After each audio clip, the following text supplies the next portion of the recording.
Senator McCormick. Thank you, Mr. Chairman and Ranking Member Warren, and thank you to a great panel. In addition to being an integral part of the American Dream, home ownership obviously carries great financial benefit, as the home for many families is the most important asset. When I'm back in Pennsylvania, I consistently hear about this problem, the difficulty of affording a home.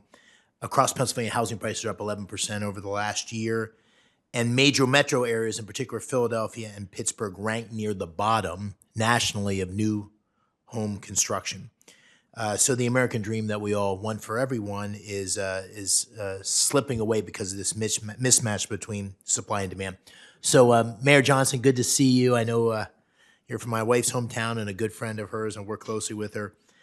Could you give us a perspective as a big city mayor on the challenges you particularly have faced with housing construction and stories you may have heard from other mayors? Well, Senator, I appreciate the question.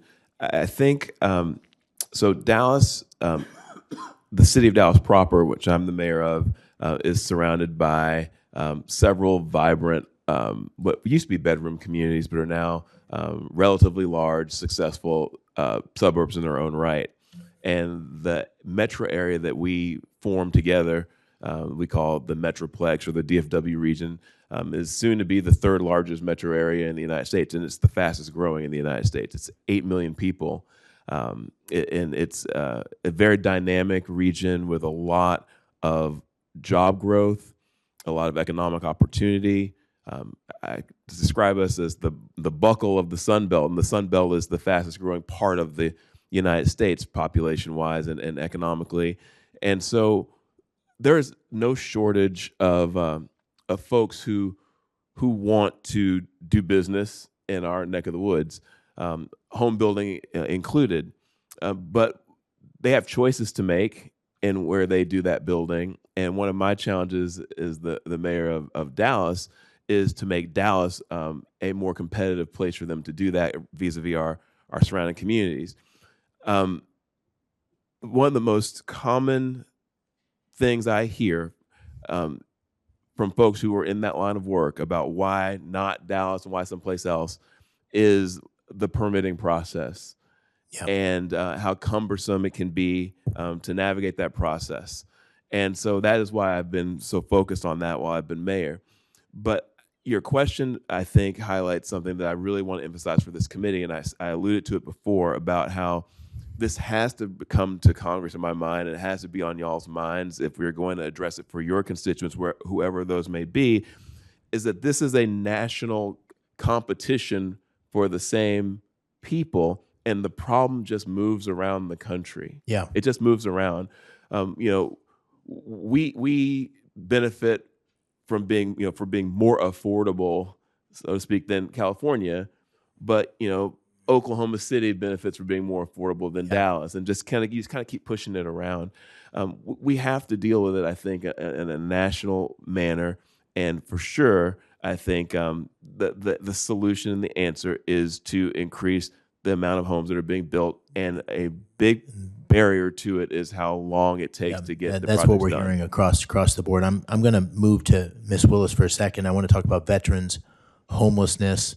I know, Mayor, you've had success in Dallas with that.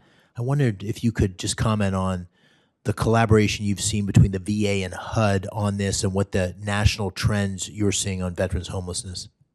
Sure. Thank you for the question.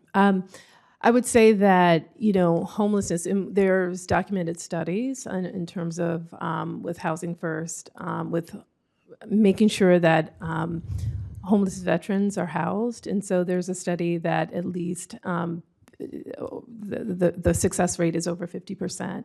And so there's... is it getting better? Yeah, it's just certainly getting better, because as you probably know, that there are on any given night over 770,000 people who are living on the streets every night. But in terms of veterans homelessness, the trend is that it's being solved and getting better, but we certainly do want to see more. Good, thank you. And Dr. Glazer, I want to get your big brain into this for a second, which is just if you look current course, for this committee to think about without a change in the overall posture of of policymakers. What would you think housing prices are going to do in the next 5 years?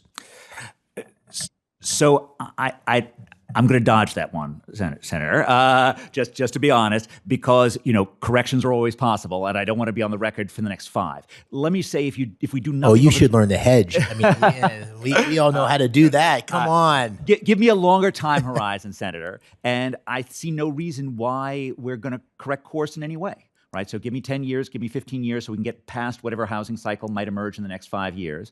It feels to me like it is in America in which more and more of this country is closed off to opportunity, is closed off to people finding a future.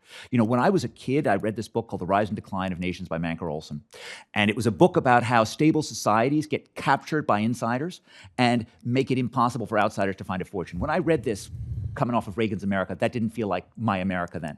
It feels more and more like America now. And that's why I think it is so important for your committee to make sure that an America of opportunity continues everywhere.